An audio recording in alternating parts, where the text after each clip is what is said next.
we've come together today to celebrate the life, the love, the legacy of Bob Dillman.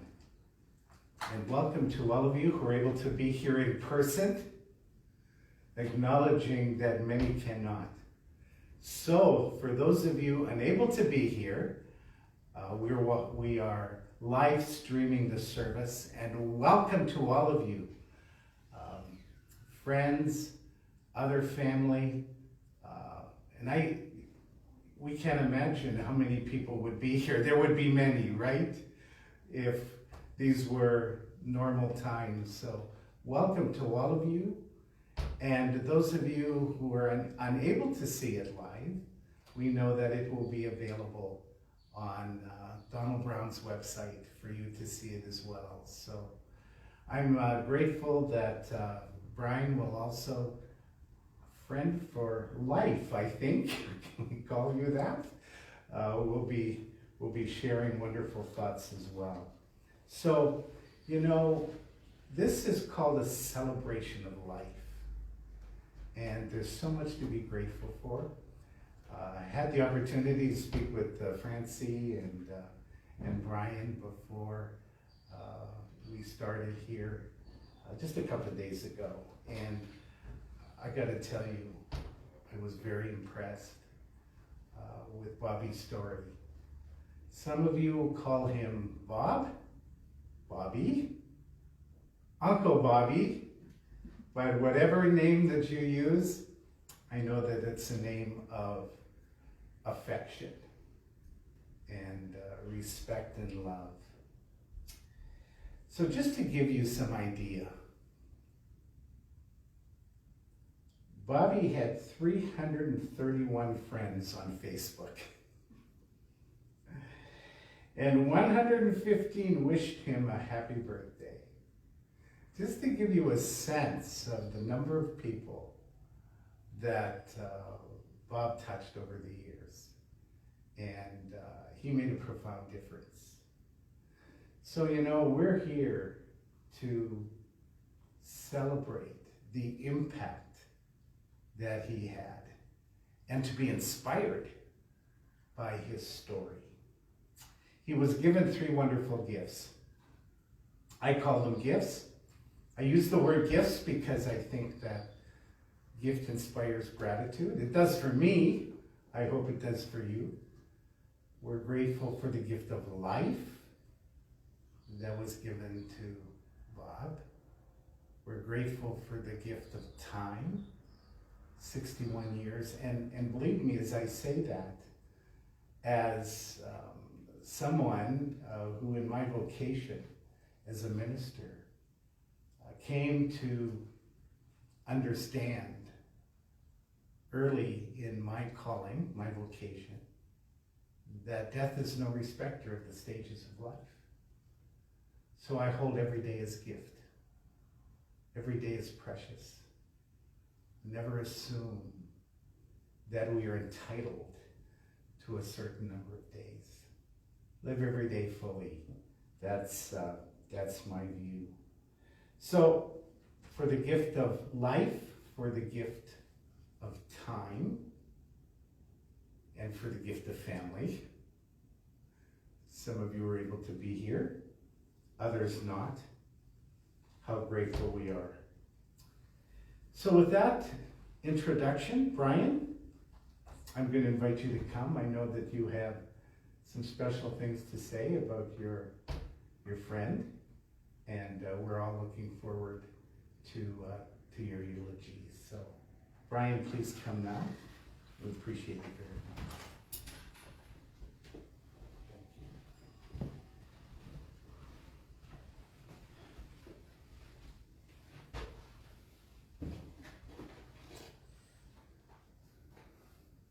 Now I can see.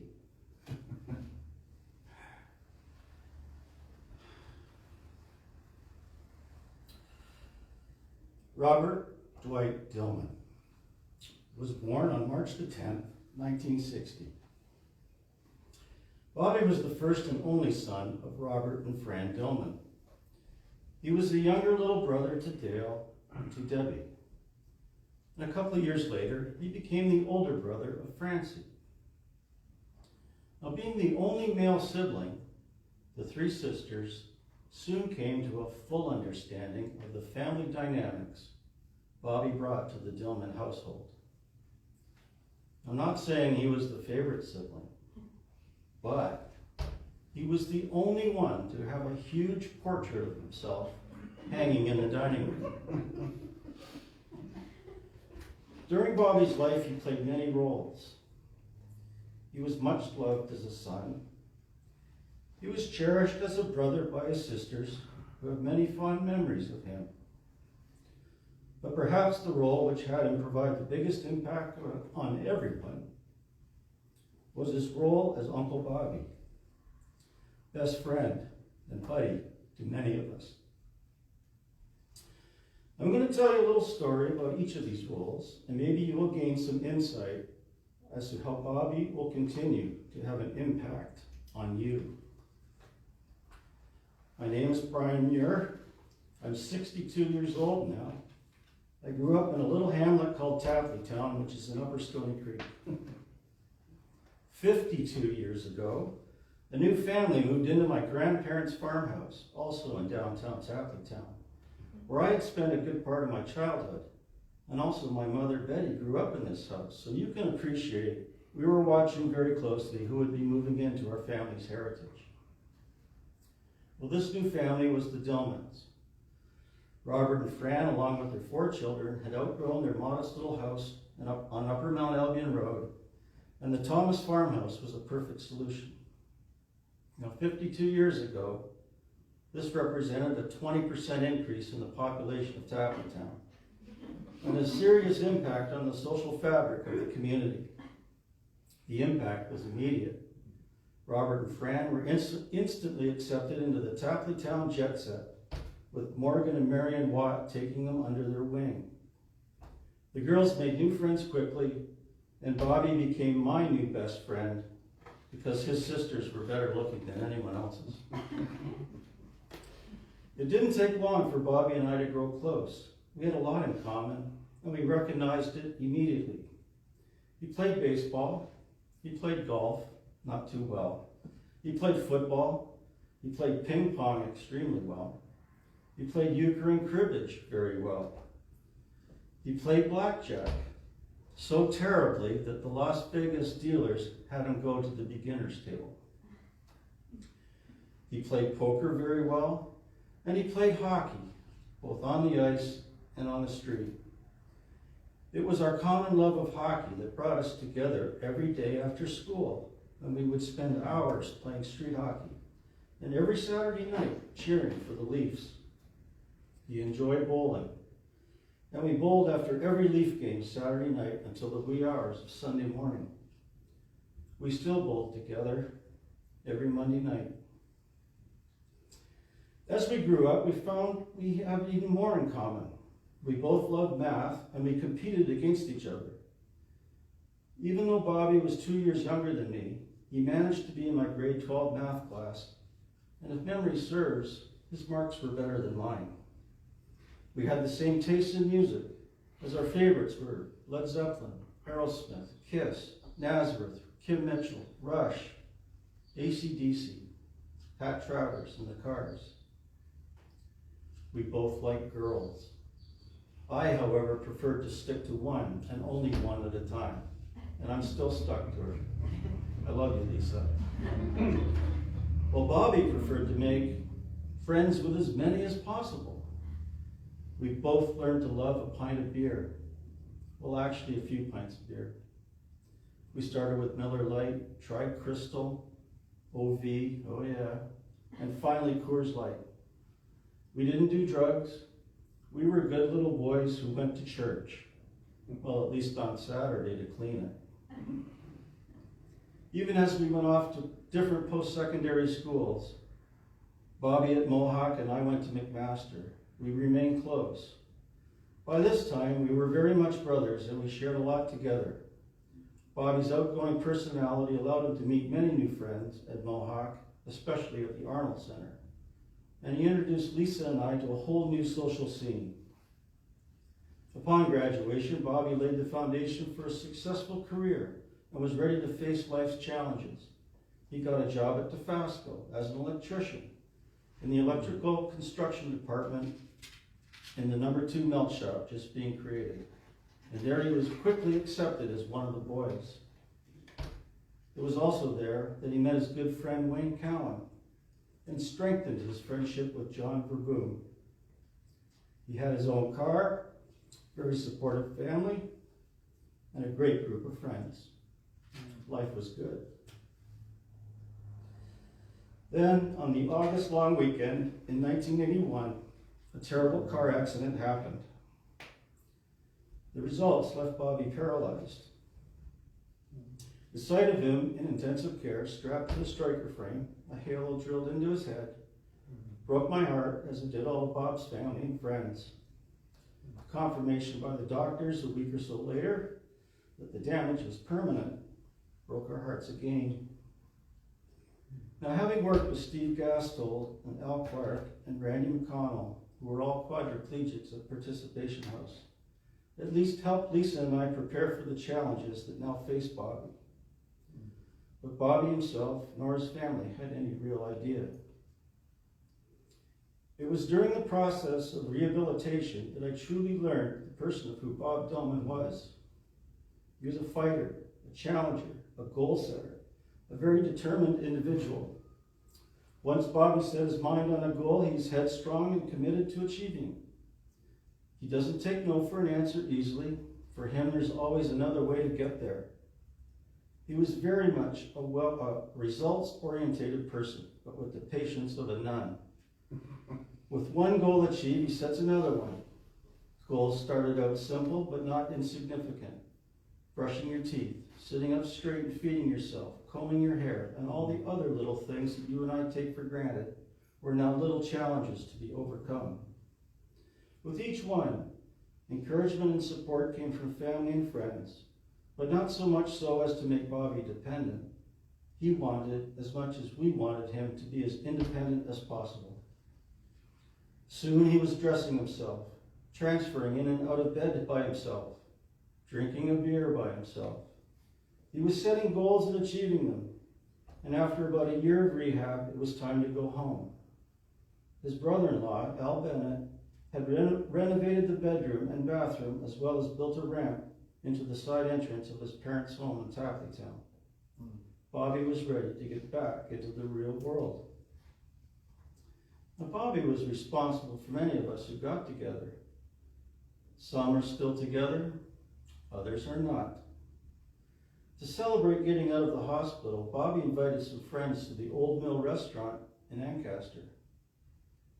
Tom might not have met and married Diane. John might not have met and married Dorothy. John remembers telling Bobby that he thought Dorothy was too short. Bobby told John he was an idiot. Well, that was another thing about Bobby. He could be blunt and straightforward with you, tell it like it is, but still support you, care for you, and always have your back. As a reward for his hard rehab work achieved, Lisa and I asked him if he'd like to go to Calgary with us for a little R&R and visit our good friends, Allison and Robert. Now it was our turn to lay down a challenge and find out if he was willing to get packed into an airplane and go spend a week in Calgary, partying and sightseeing. What a great trip we had. I'll never forget stuffing Bobby into the gondola ride up Sulphur Springs Mountain in Banff, or him dancing on the dance floor, freaking at the beacon, as my cousin Judy called it, to an Alice Cooper cover band, and then shaking hands with a guy who didn't have any. With the traveling challenge accomplished, then more trips were planned with his good buddy Sam to Fort Lauderdale, where the Muck-Mucks began, and then more trips to Montreal. As Bobby gained more confidence in his capabilities, higher goals were then set. He had to get his own car again. To be independent and living in Tapleytown, you needed your own vehicle, and so the Buick Regal was purchased, complete with hand controls. And even though we called him frequently by his nickname Crash, to remind him of his tendency to damage vehicles, he sometimes took advantage of his new independence. And Bernadette will remember a very bad incident. With his new car in place, the next goal was to get back to work. He approached DeFasco and an agreement was made to provide Bobby a job in the scrapyard. It wasn't what Bobby was trained to do as an electrician, but working in the scrap trailer, doing the reports and weighing trucks, he was at least out with the boys. At first, the job was part-time, but then progressed to modified hours, 5 days a week. It was the first time that DeFasco had an employee come back to work after being on long-term disability. Bobby was back. So now it was time to move out of Mom and Dad's house and set himself up in an apartment. And on this goal, he received a lot of encouragement from his friends, as now he would truly be independent. I don't think Fran was too crazy about the idea. In fact, I think it broke her heart. But she knew that it was indeed time for Bobby to do it. And besides, she knew that once Bobby sets a goal, he is committed to achieving it.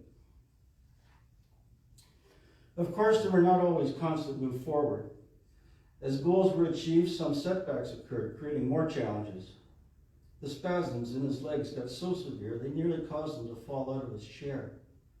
A tough decision needed to be made, and after thorough consideration of all possible options, Bobby decided on surgery to cut some of the nerves in his legs. The process of this decision astonished me. Bobby chose quality of life over the future possibility of spinal cord repair. A very painful decision, but one Bobby made with conviction. He was determined to carry on, as life was pretty good now, rather than wait for some futuristic technology. Then in 1995, we thought we lost him. An infection spread into his bloodstream, and Bobby went into septic shock. For almost 3 weeks, he remained on life support and in a coma. So much was accomplished since 1981, it just didn't seem fair to lose him now. After many vigils and sleepless nights, our prayers were answered as he came through this ordeal. But again, I was amazed in the manner that he set his goals, and with renewed vigor, he showed his commitment to achieve them. He had to get back to work. He had to get back to his apartment. He had to put things back to normal again. And after some strenuous rehab, he even set more challenges for himself. He opened up a bar and nightclub and tried his entrepreneurial skills. Well, we soon learned that he was a better customer than a proprietor. He joined the Golden Horseshoe Marathon, a marathon from Toronto to Niagara Falls, with the objective of raising funds and awareness of spinal cord research and a support center at Shugo McMaster Hospital. During his marathon training, he even quit smoking. He also became a director of the Stony Creek Nonprofit Housing Corporation. So I think you get the idea that even after difficult setbacks, Bobby refuses to back down from challenges he faced. And around this time, something else happened that gave him new focus.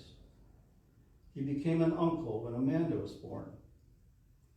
And soon thereafter, Krista, Rachel, Kale, Vanessa, Victoria, and Stephen. There were also the bonus nephews and niece, my kids, David, Charlissa, and Jason. All his nieces and nephews learned very quickly how independent Uncle Bobby was, how he was so full of life and optimism despite his physical challenges. Many fond memories of Uncle Bobby were made taking everyone to the Blue Jays game. Rachel learned that he never let his disability define who he was. Rather, he was strong and determined to live life to the fullest. Uncle Bobby also showed that sometimes being in a wheelchair had its advantages, like the best seats at the ball game, best parking spot, best restaurant seating, best concert seating, and sometimes best service at the bar. We kind of learned that a long time ago. We called it the H factor. Very soon the grandnieces and nephews started to arrive. Jaden, Kylie, Landon, Evelyn, Emily, and Ella. Uncle Bobby was usually the first to visit the newest arrival, whether in the hospital or at their home. And he never forgot a birthday. He cared deeply about his family and showed his love often. This perhaps was his best role in his life.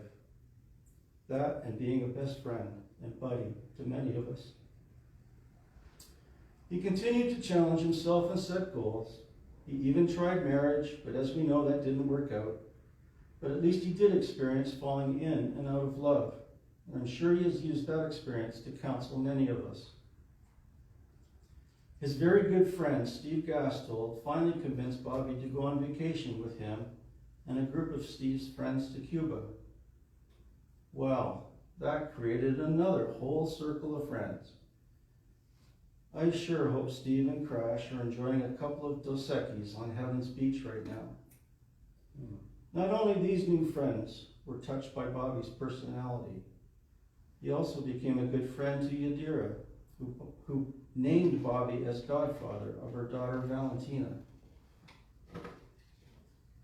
Bobby loved life. He loved challenges and worked hard to achieve them. He set goals and obtained them. He learned from the successes and failures.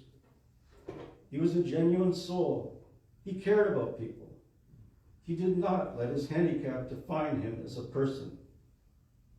So on all of that, he left us with a challenge to live out our lives with the characteristics and ideals that he demonstrated. Set goals and achieve them. Be determined to solve your problems.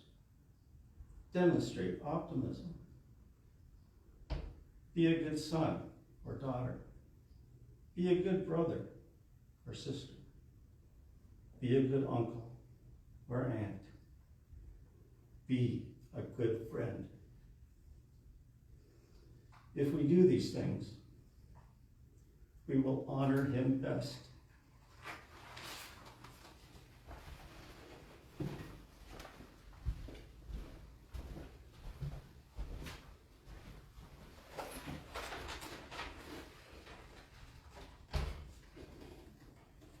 Thank you, Brian. That was a beautiful eulogy. And I hope that all of those who are watching us live stream and others who will be seeing it later, as Brian was speaking, is enjoying the wonderful slide presentation that's taking place behind us. You know, I think Brian I was listening very carefully to your eulogy. You know, the words, Bobby, a remarkable man, just came forward to me. A remarkable man. He truly was that. You know, the witness that he gave. And I wrote down, you know, when we talk about Bobby's legacy. You know, legacy is a wonderful word because it's something that speaks to us about what Bobby's life, how it impacted us. And even listening for me personally, the lessons are powerful.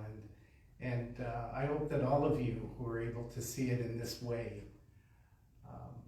will take these lessons and make your lives better and make this world a better place. He was a mentor. That's a beautiful word. To be a mentor is someone that can teach us lessons of life. And he did that.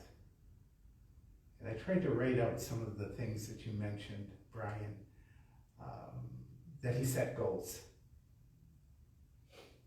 He solved problems. He lived with optimism. I mean, these are values that can make a profound positive difference in our lives. Anybody who hears about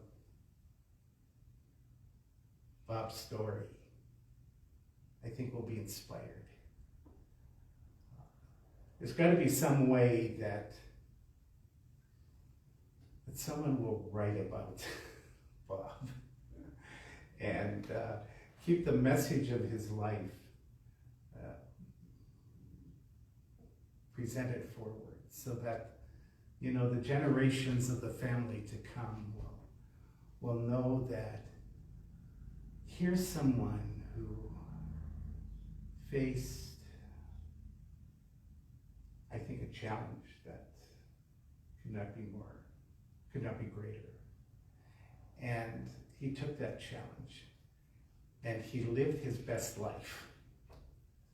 He made the most of his life. And most of us have lesser challenges. And we can take from the inspiration of his life and live our best life. The word optimism is very important for all of us. It certainly is for me, someone who believes in the power of positivity.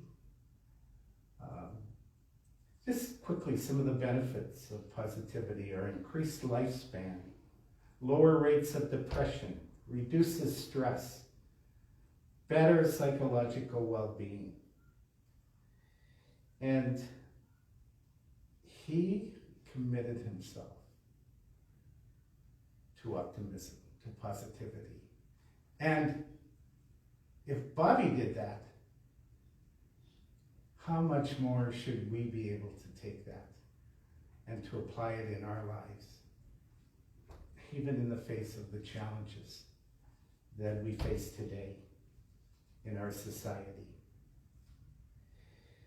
You know, a lot of us try to avoid challenges. We do.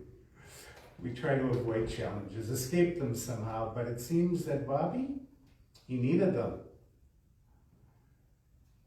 They inspired him to be the best person that he can be. And because of that, because of his life, his example, he touched so many people and made a positive difference. So my encouragement to you here today, family, friends, the many friends who are seeing this now or will see it later, will take from Bobby's life and be inspired and live the best life that you can possibly live and overcome the challenges that are presented to you, whatever they may be. So we want to say today, thank you, Bob. Thank you, Bobby. Thank you, Uncle Bobby. However you know him, for the gifts that he has given to you and to the world that he touched. You know, before I tie this all together and offer a prayer of gratitude to God for bringing Bobby into this world, committing him to God's care, I want to read to you a psalm. And I choose this psalm because so many people, whether they consider themselves to be, religious or otherwise, one thing I've learned is whether you consider yourself to be religious, I think you're all spiritual. You all have a respect for spirituality. And the beauty of this psalm is that we all want to be led, however we experience that, whether you use the word destiny or fate or whatever that may be. And speaking from a Christian perspective, Psalm 23 says that we're led by a shepherd. The Lord is my shepherd, I shall not want. He makes me to lie down in green pastures. He leads me beside the still waters. He restores my soul. Leads me in the paths of righteousness for his name's sake. And, even when I walk through the valley of the shadow of death, I fear no evil, for you're with me. Your rod and your staff, they comfort me. You prepare a table before me, even in the presence of enemies. You anoint my head with oil. My cup overflows. Surely goodness and mercy shall follow me all the days of my life, and I will dwell in the house of the Lord forever. So, if I may say, I believe that those who loved us the most in this life are there on the other side to welcome us. And we're so grateful for the Creator God who brought Bob into this world. And so, the simple prayer, if I may, thank God. Let's pray together. Loving God, you brought Bob into this world for a very special purpose. We thank you. We're so grateful that you preserved his life during that accident. And even though he faced the most severe challenge to continue living in a meaningful way, he did so much more than that. He demonstrated to us that out of tragedy can come goodness, can come life lived fully. We're so grateful. He's given so much to his family and his friends. We ask that your blessing will be upon him, that your reward will be full for him. And we commit his spirit to you. And we ask that those who are there to greet him, that together they will enjoy eternity. We give Bobby Dillman into your eternal and loving care. So grateful for his life. And this I pray in the name of the Father, the Son, and the Holy Spirit. Amen.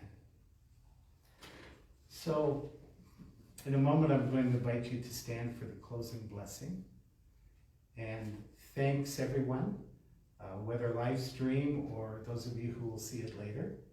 Maybe you'll watch it more than once, for being with us and celebrating Bobby's life in this way.